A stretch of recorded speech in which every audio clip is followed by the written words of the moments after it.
Nunca pensé que a mis 54 años volvería a empezar de nuevo. Me llamo Rosario Márquez, y hasta hace poco tenía una pequeña cafetería en el centro de Guadalajara. Durante más de 2 décadas, entre el aroma del café y los bolillos tostados, crié sola a mi hija Camila, quien ahora vive con su esposo en Montreal. La última vez que hablamos, me dijo, «Mamá, deberías venir a visitarnos». Pero no era una visita lo que yo necesitaba. Necesitaba encontrarme. Cuando cerré la cafetería por culpa del aumento de la renta y el poco flujo de clientes tras la pandemia, me quedé con una maleta, unos cuantos pesos de indemnización y la nostalgia pegada al pecho. Decidí volver al pueblo de mi infancia, San Nicolás del Rincón, en los Altos de Jalisco. Allí me esperaba un recuerdo, mi prima Eloísa, la única que aún vivía en la vieja casa de adobe donde crecimos. El autobús me dejó en la plaza principal. El aire olía a tierra caliente y a pan recién hecho. Eloísa me recibió con una sonrisa desdentada y un fuerte abrazo que me hizo llorar.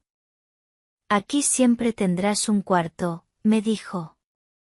«Aunque sea chico, es tuyo». Al tercer día, un hombre delgado, con sombrero vaquero y piel tostada por el sol, vino a buscar ayuda. Se llamaba don Lucio, el encargado de la huerta de berenjenas del pueblo. Buscaba manos para la cosecha. Eloísa me animó, «Anda, te hará bien moverte. Mejor eso que quedarte pensando en lo que perdiste». Así fue como conocí a la tierra nuevamente. El trabajo era duro, sobre todo para alguien como yo, acostumbrada a tacones bajos, faldas lápiz y delantales de cocina. Las hojas de las berenjenas rozaban mis brazos con sus pelillos punzantes, y el sudor se me colaba entre los pechos, humedeciendo la blusa blanca de algodón que se me pegaba a la piel.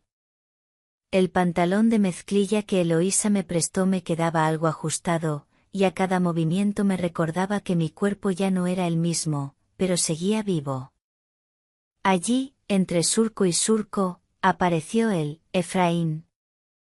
Silencioso, de hombros anchos, piel cobriza y mirada espesa. Tenía unos 57 años, calculé. Vestía una camisa vieja arremangada, pantalón de lona y botas polvorientas. Me saludó con un leve gesto de cabeza.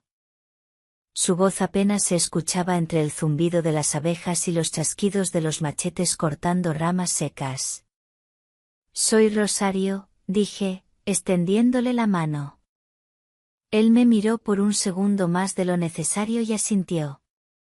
Efraín no hablaba mucho, pero su presencia se sentía.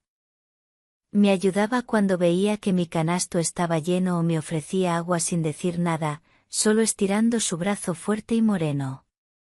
Una vez, sin querer, nuestras manos se rozaron. Sentí como si algo eléctrico me recorriera el cuerpo. Una tarde, mientras agachaba el cuerpo para cortar un fruto grande, sentí como una ráfaga de agua me golpeó la espalda baja. Di un grito ahogado. Me había mojado entera. La manguera de riego se había soltado.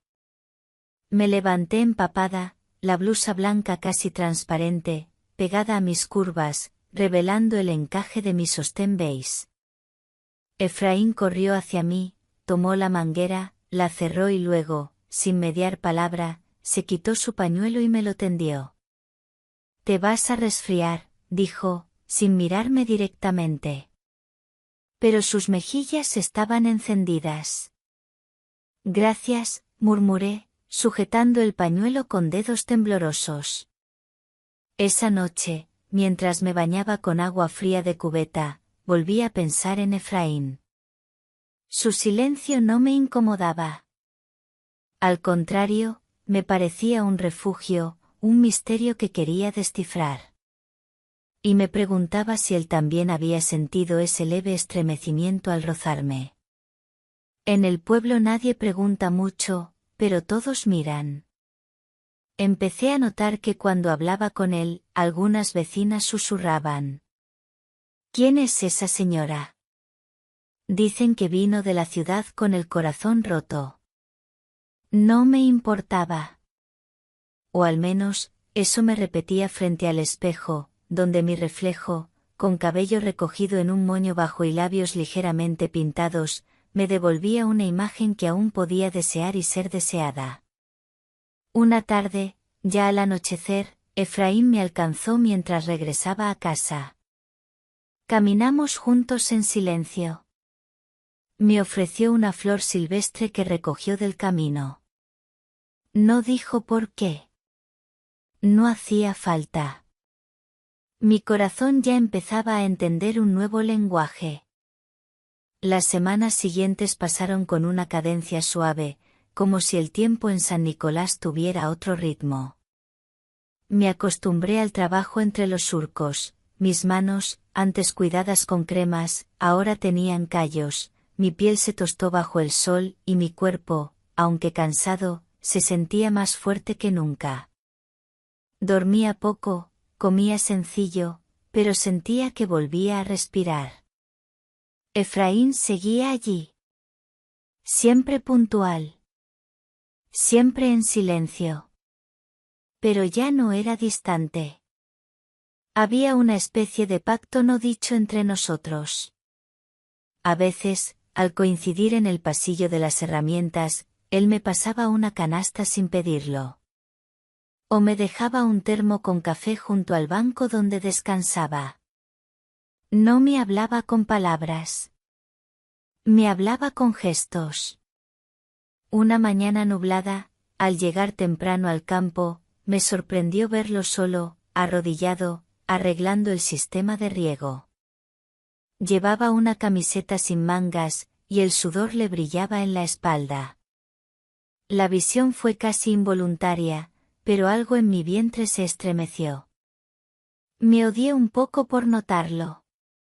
Pero también sentí una emoción que no sentía hace años, esa sensación de volver a ser mujer, no solo madre, no solo señora.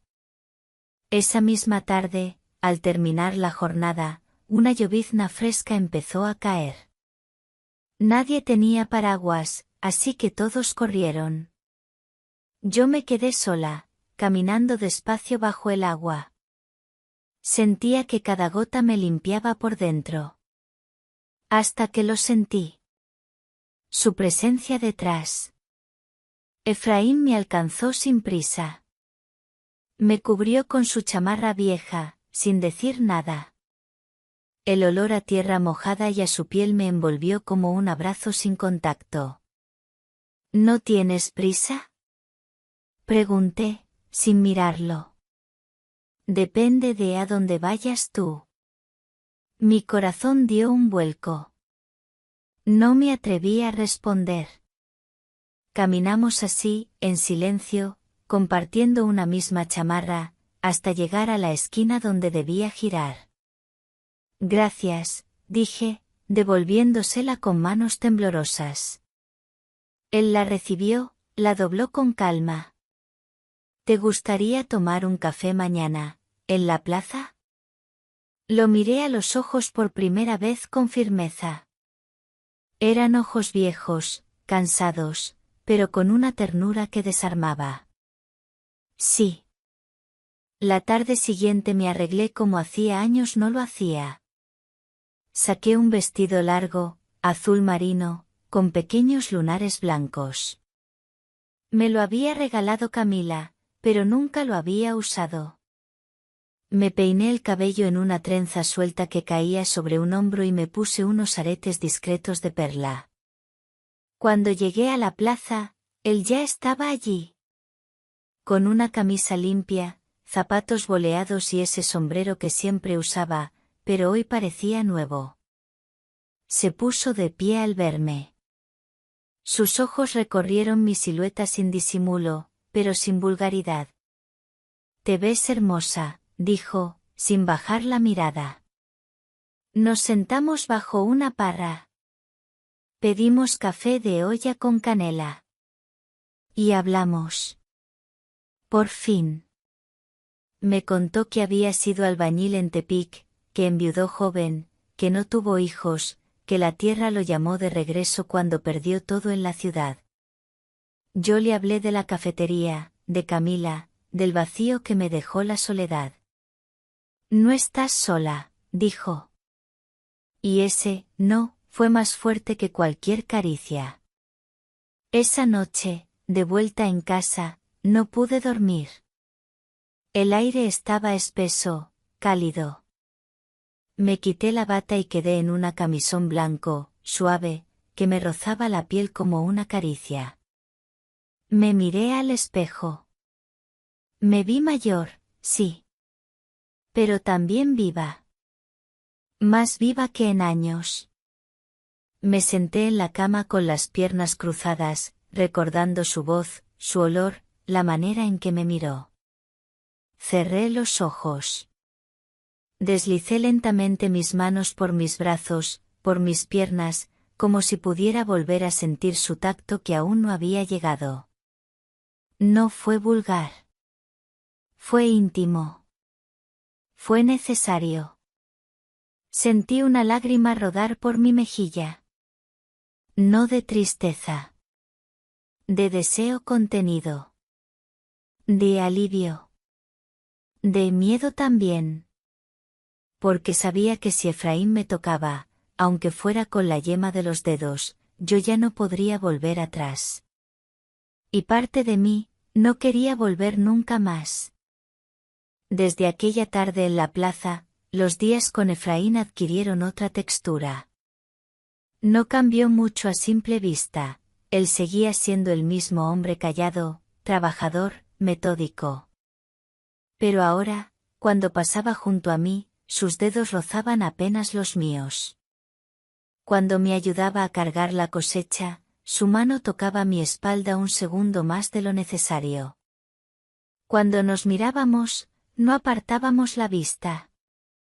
Cada gesto, cada silencio, tenía peso. Era como si habláramos un idioma que solo nosotros entendíamos. Y ese idioma me quemaba la piel. Una tarde especialmente calurosa, la jornada terminó más temprano. El cielo ardía en tonos rojos y naranjas. Efraín me ofreció llevarme a casa en su camioneta. Dudé, pero acepté.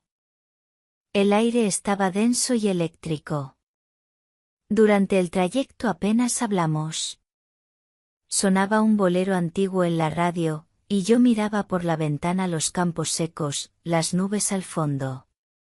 Me sentía dentro de una película lenta, de esas donde todo se sugiere sin mostrarse. En un momento, él detuvo la camioneta cerca de un campo de agaves.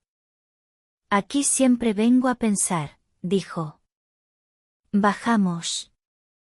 Caminamos entre las plantas altas y rígidas, el viento nos acariciaba el rostro con su polvo azul. ¿En qué piensas? Pregunté. En ti. No pude responder. Su sinceridad me cortó el aire. Nos detuvimos entre dos hileras de agaves. El sol bajaba rápido. Él se giró y me miró con una intensidad que no conocía. Di un paso hacia atrás, temblando. Pero él no me tocó. No voy a hacer nada que no quieras. Eso es lo que más me asusta, le susurré. ¿Qué quiero? Nos quedamos allí, a 1 metro de distancia. Yo con mi blusa de lino beige y falda azul clara, sudada y arrugada por el día. Él con su camisa remangada, las botas sucias, la piel morena bañada por el crepúsculo. Sentí un nudo en el estómago. Me giré y caminé de vuelta a la camioneta, sin decir palabra. Él me siguió, en silencio. Durante el regreso no hablamos. Esa noche me encerré en mi cuarto. Me quité la ropa y me metí en la tina de plástico que usaba para lavarme. Eché agua con la jarra lentamente sobre mi cuello, mis hombros, mis muslos. Cada parte de mi cuerpo dolía de deseo. No sexual. No únicamente. Era un hambre más profunda. Una sed de tacto, de cuidado, de ser mirada con deseo y respeto al mismo tiempo. Me puse un camisón verde oliva, largo, sin mangas. Me dejé el cabello suelto, húmedo. Bajé a la cocina. Preparé té de manzanilla. Quería distraerme. No pensar. Pero entonces, 3 golpes suaves en la puerta. Era Efraín. Perdón por venir. No podía dormir. Pasa. Entró, con el sombrero en la mano, nervioso. Se sentó en una silla, no me miraba. Quería asegurarme de que estás bien.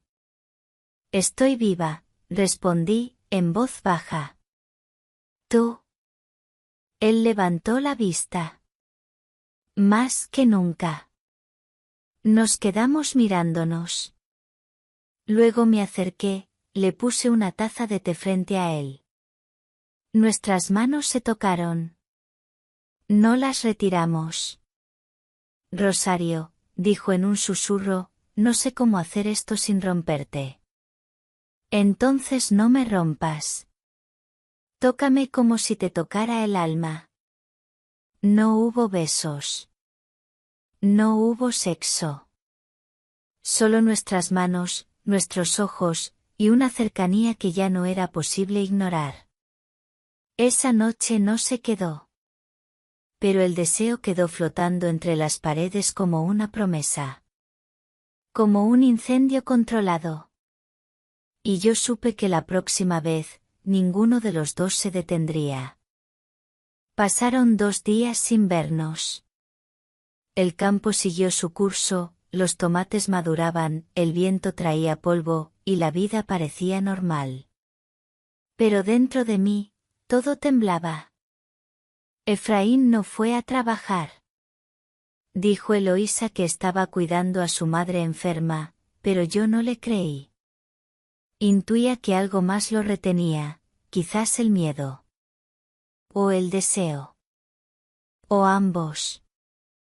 Esa tarde, me puse una falda de lino marrón claro y una blusa sin mangas color crema. Me trencé el cabello y caminé hacia la casa donde vivía él, en la calle de los Naranjos. Mi corazón latía tan fuerte que temí que los vecinos lo oyeran. Toqué la puerta.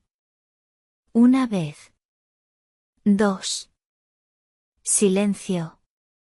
Iba a marcharme, cuando la puerta se abrió. Rosario, dijo con voz ronca. Estaba descalzo, con una camiseta gris ajustada, sudado, con los rizos pegados a la frente.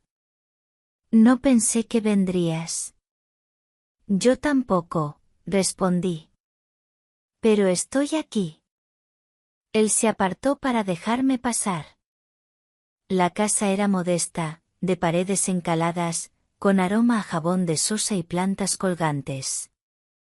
Me senté en una silla de madera junto a la ventana. ¿Quieres café?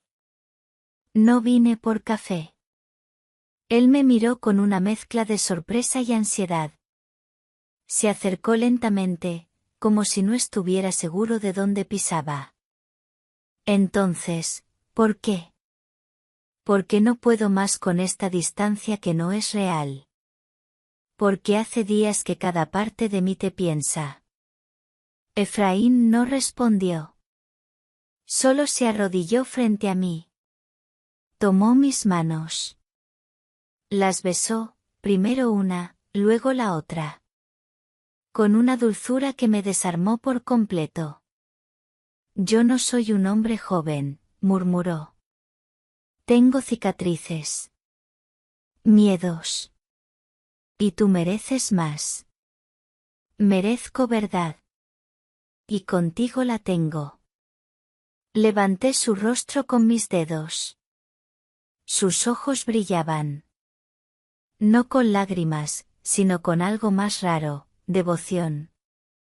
Entonces, sin palabras, se puso de pie y me tomó suavemente de la cintura. Yo me levanté también, nuestras respiraciones mezclándose. No me besó en los labios. Me besó en la frente.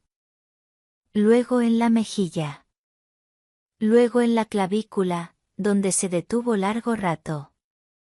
Sus manos tocaron mi espalda desnuda bajo la blusa, y yo sentí que me rompía y me reconstruía al mismo tiempo. No hubo prisa. No hubo urgencia. Me recostó en un sofá cubierto con una manta tejida. Me desató la trenza, dejando que mi cabello se extendiera como un abanico oscuro. Me miró. Me tocó. Me honró. Esa noche no fue sexo.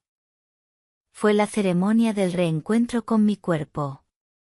Con mi ser mujer. Y fue él quien me ayudó a recordarlo. Al amanecer, desperté en sus brazos.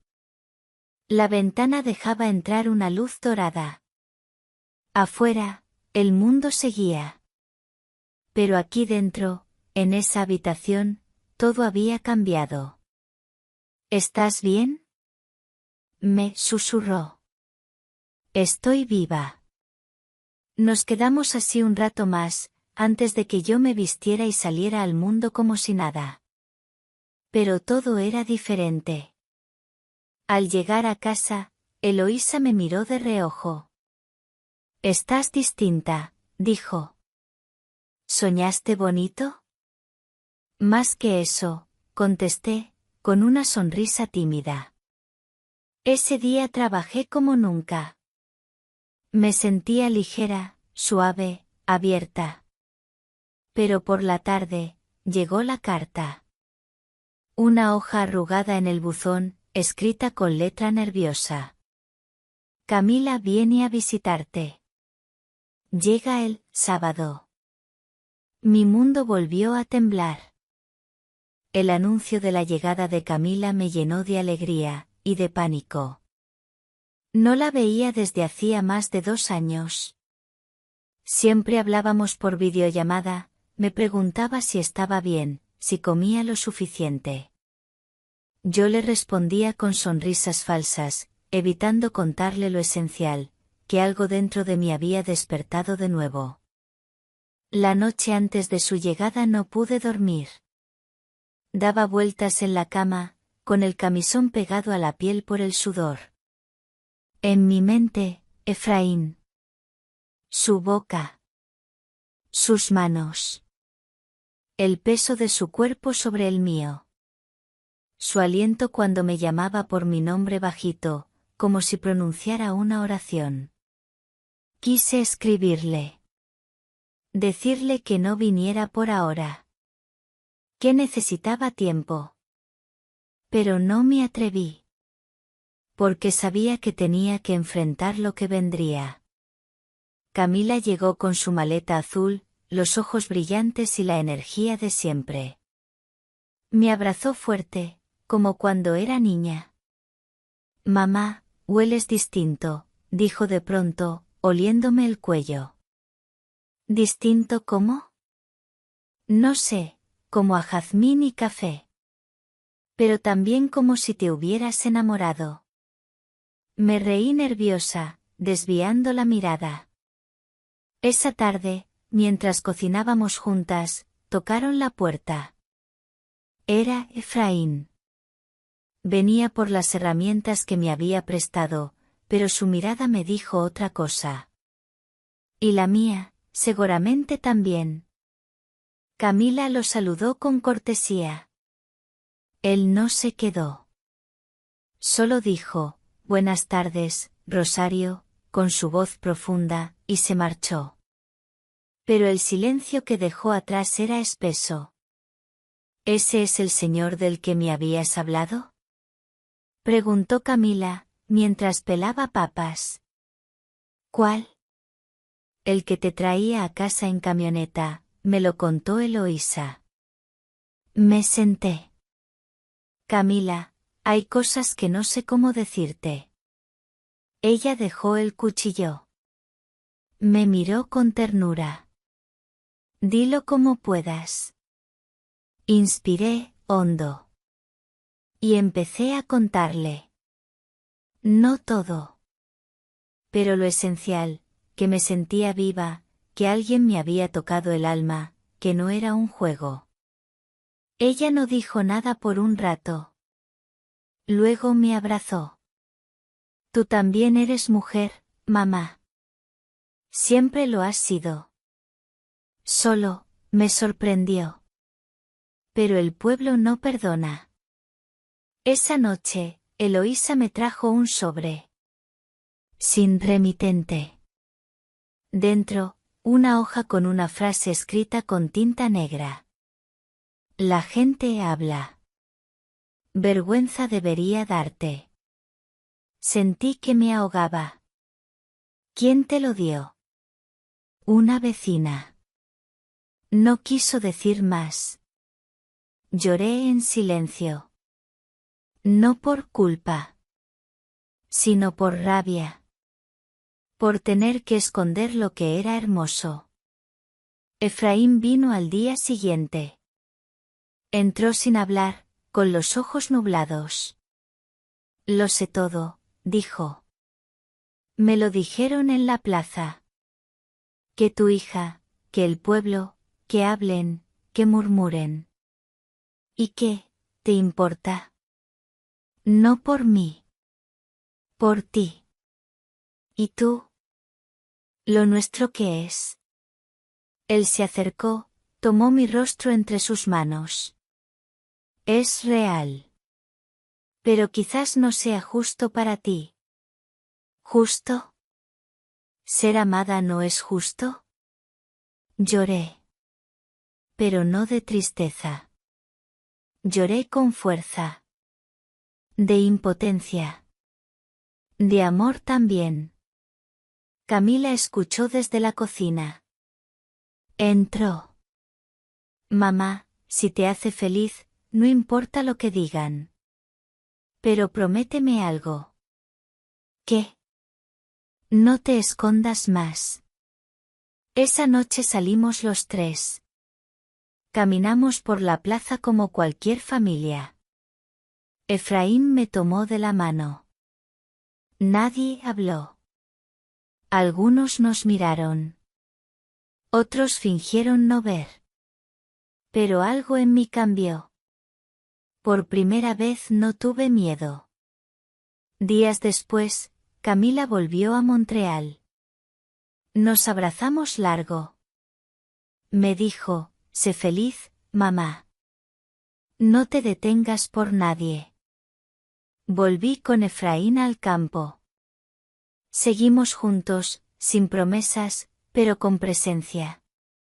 Pero una mañana, al ir a buscarlo, la cama estaba vacía. Una nota en la mesa. Tenía que irme.